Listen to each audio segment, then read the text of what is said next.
Hello everyone, welcome to our channel Genius Brains Academy. और आज के सेशन में हम देखेंगे ग्रामर सीरीज का आर्टिकल्स पार्ट 2। लास्ट सेशन में हमने आर्टिकल्स पार्ट 1 देखा था, जिसपे हमने देखा था क्लासिफिकेशन ऑफ आर्टिकल्स का last part. Classification of articles में है इंडेफिनिट आर्टिकल, जिसमें होते हैं दो बड़े भाई ए और एन।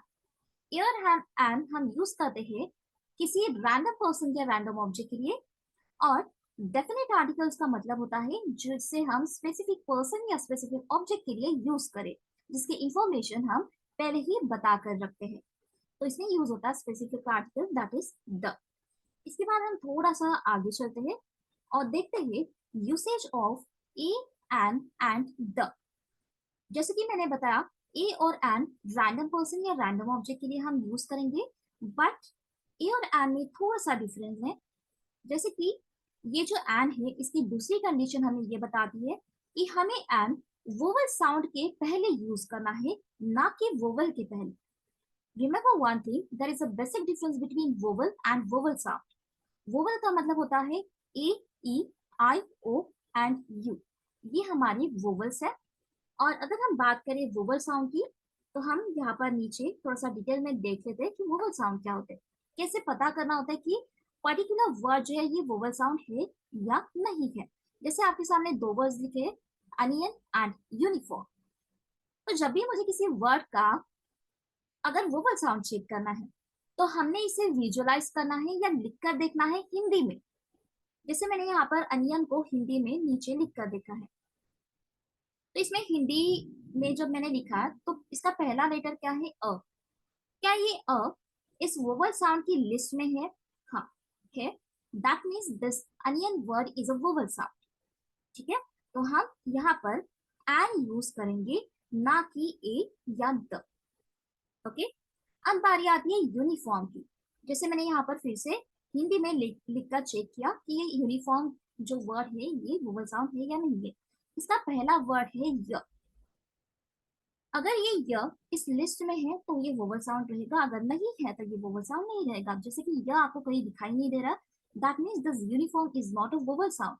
मतलब मैं यहाँ पर एंड यूज नहीं कर सकती, या तो मुझे ए यूज करना पड़ेगा या फिर द। अगर किसी स्पेसिफिक यूनिफॉर्म के बारे में मैं अगर बात कर रही हूँ तो मैं द यूज करूंगी। अगर किसी रैंडम यूनिफॉर्म के बारे में मैं अगर बात कर रही हूँ तो मैं यूज कर सकती हूँ ए। ठीक है, ये जो कुछ वर्ड्स हम देख लेते हैं वोवल साउंड रिलेटेड। जैसे कि यहाँ पर मैंने लिखा है ऑरेंज। ऑरेंज को अगर हम विजुअलाइज करें हिंदी में, तो इसका पहला लेटर होता है ओ, मतलब ए के ऊपर, अ के उधर ऊपर आधा चंद। ठीक है, तो अ जो है ये तो वोवल साउंड की लिस्ट में है, that means this orange is a vowel sound. तो हम एन यूज करेंगे यहाँ पर। जैसे अम्ब्रेला है तो अम से शुरू होता है, दैट मीन्स ये भी अ जो है ये भी था वोवल साउंड में। उसके ऊपर आधा चंद्र है या इकार है, उकार है, ये सब हमने चेक नहीं किया तब भी चलेगा, बस एक लेटर चेक करो। तो ये भी हमारा वोवल साउंड है, तो हम एन लगाएंगे। यूनियन का य उस लिस्ट में नहीं था, तो यहाँ पर हम ए या द यूज कर सकते हैं, ना कि एन।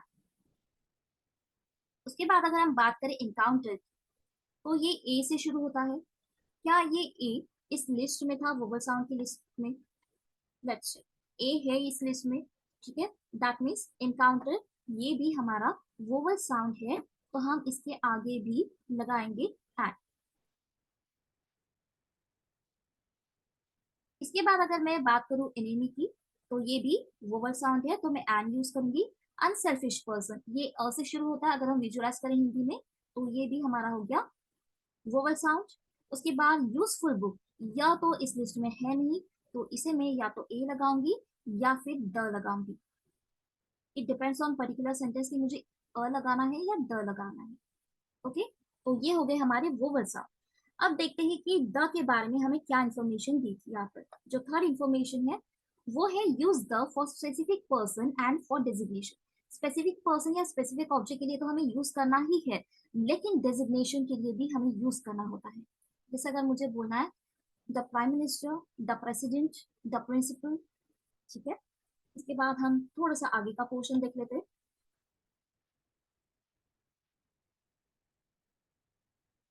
इसके आगे हमें कुछ क्वेश्चंस दिए हैं। वो हम चेक कर लेते हैं। Credit for study is going to an individual who perceives the world, not the one to whom the idea first occurs. यहाँ पर ये लिखा है कि जो दुनिया को कन्विंस कर पाता है या परsuade कर पाता है, उसको उस पर्सन को क्रेडिट जाता है, स्टडी का क्रेडिट, ठीक है। बट उस पर्सन को नहीं जाता है जिसको आइडिया फर्स्ट है। सपोज मैं एक ऐसी पर्सन हूँ जिसे आइडिया आया है लेकिन मैंने दुनिया को कन्विंस नहीं किया, दैट मीन्स मुझे क्रेडिट नहीं जाता, बट ऐसे इंडिविजुअल को क्रेडिट जाएगा जिसने दुनिया को परsuade किया। तो जो दुनिया को परsuade कर रहा है उसे क्रेडिट जाता है, दैट मीन्स इसकी इंफॉर्मेशन मैं पहले ही बता कर रख रही हूँ इस इंडिविजुअल की जिसने दुनिया को कन्विंस किया या परsuade किया। ओके, तो स्पेसिफिक पर्सन के बारे में यहाँ पर बात हो रही है। किसी भी रैंडम पर्सन को क्रेडिट दे दो ऐसे तो यहाँ पर बोल नहीं रहे हैं। तो स्पेसिफिक के लिए हम क्या यूज करते हैं, हमेशा द यूज करते हैं। तो यहाँ पर एंड की जगह आएगा द, ना कि एंड, ठीक है। तो ये जो एरर था ये है पार्ट बी। ऐसे एरर डिटेक्शन के क्वेश्चंस बैंक एग्जाम्स में, एसएससी सीजीएल में आपको देखने को मिलेंगे, इवन इंश्योरेंस एग्जाम्स में। तो वहां पर हमें जस्टिफिकेशन नहीं देना होता है, हमें बस टिक करना होता है आंसर की यहाँ पर कहाँ पर एरर डिटेक्शन है। ओके, इसके बाद हम थोड़ा आगे चलते हैं और देखते हैं हमारा next question. People do not fully comprehend how terrible the tsunami was until after it has passed। मतलब जब तक सुनामी आकर चली जाए तब तक लोगों को समझ में ही नहीं आता है कि उसका जो आफ्टर इफेक्ट है वो कितना टेरिबल होता है, ठीक है।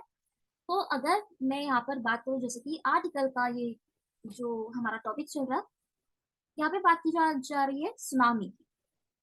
तो किस सुनामी की बात की जा रही है क्या हमें बताया गया है? जैसे कि आप एडिटोरियल पढ़ते होंगे तो आपने देखा होगा सुनामी के अक्सर नाम दिए जाते कि ये सुनामी वो सुनामी, ठीक है। यहाँ पर कोई नाम नहीं दिया, जस्ट जनरल बात की है कि सुनामी जाने के बाद उसका आफ्टर इफेक्ट क्या होता है इस बारे में बात की है। तो सुनामी कौन सी ये बताया नहीं गया। तो यहाँ पर लिखा है द सुनामी, और वो कौन सी स्पेसिफिक सुनामी ये तो नहीं बताया गया, ठीक है। तो यहाँ पर हम एन यूज नहीं करेंगे, हम यूज करेंगे आ सुनामी। आ सुनामी का ही मतलब होता है, मतलब ए का मतलब ही होता है एनी, मतलब कोई भी रैंडम सुनामी वो हो सकती है, ठीक है। तो ये रहा था पार्ट सी। उसके बाद हम आते हैं थोड़ा सा आगे और देखते हैं ए एन और द के कुछ और एग्जाम्पल्स। कुछ रूल्स हम यहाँ पर पढ़ लेते हैं। जैसे यहाँ पर पहला रूल दिया गया है, use the before adjective in case of comparative और सुपरलेटिव डिग्री।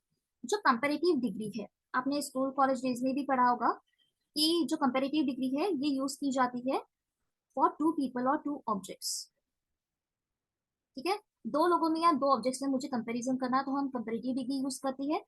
और दूसरा रूल इसका ये कहता है कि अगर कोई वर्ड दिया है और वो ई आर या आर पर एंड हो रहा है, okay, most of the time E R पर जब एंड हो रहा है तब हम समझ जाते हैं कि वो कंपैरेटिव डिग्री है। ओके, सुपरलेटिव डिग्री वो कहलाती है जो कि मोर देन टू पीपल और मोर देन टू ऑब्जेक्ट्स में हम कंपैरिजन करते हैं, तब हम सुपरलेटिव डिग्री यूज करते हैं। सुपरलेटिव डिग्री हम और कैसे पहचान सकते हैं, जो ईएसटी से एंड हो रहा है वर्ड तब। जैसे कि गुड का यहाँ पर कंपैरेटिव डिग्री में कर दिया है बेटर और सुपरलेटिव डिग्री में कर दिया बेस्ट। स्मॉलर का कर दिया सुपरलेटिव में स्मॉलेस्ट।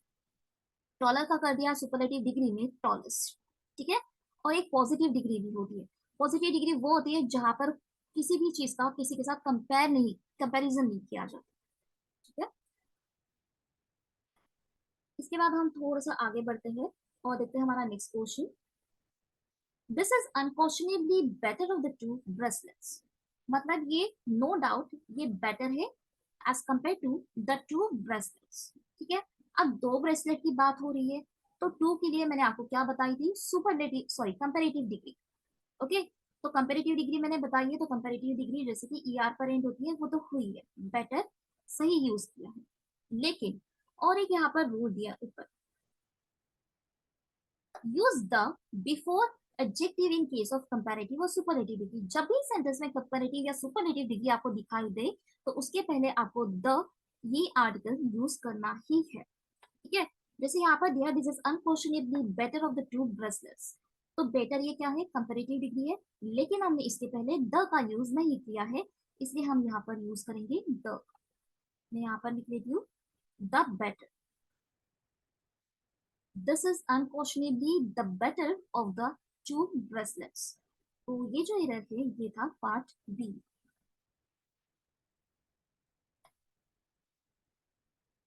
इसके बाद हमारा नेक्स्ट क्वेश्चन है इसी रूल पर best, this is best topic out of the four given topics for the discussion. Discussion के लिए जो गिवन फोर टॉपिक्स दिए गए हैं उसमें से ये बेस्ट टॉपिक, तो ये चार टॉपिक्स में से दिखा रहा है कि ये सबसे बेस्ट टॉपिक है। ठीक है, मतलब कंपेयर कर रहा है, तो चार के लिए मोर देन टू है, तो इसके लिए तो हम सुपरलेटिव डिग्री यूज करते हैं, जो कि की भी है यहाँ पर, जो कि राइट है। लेकिन मैंने क्या बताया था, कंपेरेटिव और सुपरलेटिव डिग्री के पहले हमें क्या यूज करना है, आर्टिकल द। ठीक है, मैं यहाँ लिख लेती हूँ this is the best topic out of the four given topics for the discussion.